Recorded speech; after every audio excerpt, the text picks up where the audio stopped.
Chicken roast কে না পছন্দ করে বলেন? আমার পরিবারে সবাই পছন্দ করে। আর যদি সেটা আমার হাতের হয় তাহলে তো কোনো কথাই নেই।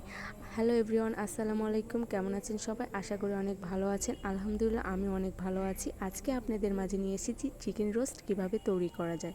চলেন শুরু করা যাক।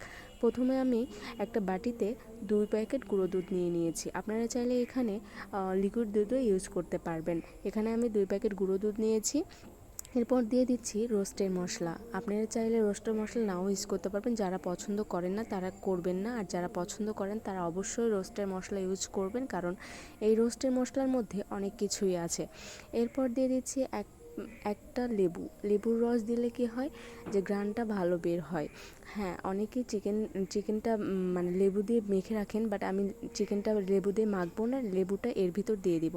এরপর দিয়ে দিচ্ছি আদা বাটা, রসুন বাটা আর জিরা বাটাগুলো দেওয়ার পরে আমি ভালোভাবে পানি দিয়ে এগুলো মিশ্রণ করে নেব। দেখুন ভালোভাবে মিশ্রিত করে নেব। আমার মিশ্রণ শেষ হয়ে গেছে। এরপর আমি টক দই ইউজ করতেছি। টক দই বলতে আমি এখানে শক্তি দই ইউজ করেছি। আপনারা যারা টক দই আছে বাজার থেকে তারা টক দই ইউজ করে নেবেন, বাট আমি এখানে শক্তি দই ইউজ করেছি।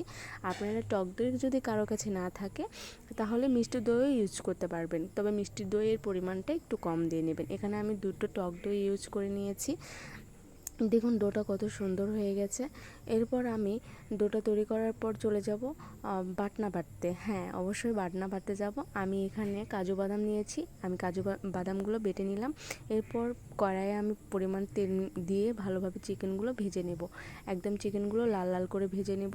দেখুন আমার লাল লাল করে ভেজে নেওয়া হয়ে গেছে। এরপর আমি উঠায়ে নেব। উঠায়ে নেওয়ার পরে চিকেনের যে তেলগুলো ছিল সেই তেলের মধ্যে আমি পেঁয়াজ কুচিগুলো ছেড়ে দিচ্ছি। পেঁয়াজ কুচিগুলো ভালোভাবে ভেজে নেব।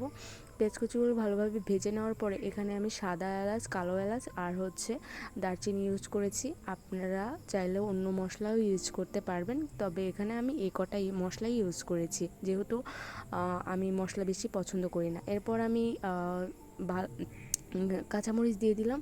কাঁচামরিচ দিয়ে দেওয়ার পরে যে ডোটা তৈরি করে রেখেছিলাম সেই ডোটা দিয়ে দিলাম। এরপর একটুখানি সামান্য হলুদের গুঁড়া দিয়ে দিবেন, মরিচের গুঁড়া আর পরিমাণ মতো লবণ দিয়ে ভালোভাবে নাড়াচাড়া দিয়ে নেবেন। তবে হ্যাঁ, এখানে কাজু বাদামটাও দিয়ে নেবেন, আমি দিয়ে নিয়েছি। এরপর চিকেনগুলো দেওয়ার পরে ভালোভাবে মিক্সড করে নেব। দেখুন ভালোভাবে মিক্সড করা হয়ে যাচ্ছে। ভালোভাবে মিক্সড করার পরে এর কালারটা কিন্তু অসাধারণ এসেছে। দেখুন আপনারা ভালোভাবে একটু কষায়ে নেবেন। ভালোভাবে কষিয়ে নেওয়ার পরে পরিমাণ মতো ঝোল দিয়ে নেবেন যাতে সিদ্ধ হয় চিকেনটা। আমি পরিমাণ মতো ঝোল দিয়ে নিয়েছি। এবার পরিমাণ মতো ঝোল দিয়ে নেওয়ার পরে চিকেনটা সিদ্ধ করে দেখুন আমার রোস্টটা প্রায় হয়ে এসেছে। এত সুন্দর ঘ্রাণ বেরোচ্ছে। আপনারা যারা রোস্ট খেতে পছন্দ করে একবার হলে এভাবে ট্রাই করে দেখুন। দেখুন আমার রোস্টটা হয়ে গেছে। আমার এই রোস্টটা অনেকেই পছন্দ করে, আমাদের পরিবারের সবাই পছন্দ করে। বিশেষ করে আমাদের পরিবারে যারা বাচ্চারা আছে তারা অনেক অনেক বেশি পছন্দ করে। আপনাদের কাছে যদি ভালো লেগে থাকে তাহলে লাইক, কমেন্ট, শেয়ার করবেন। Thank you.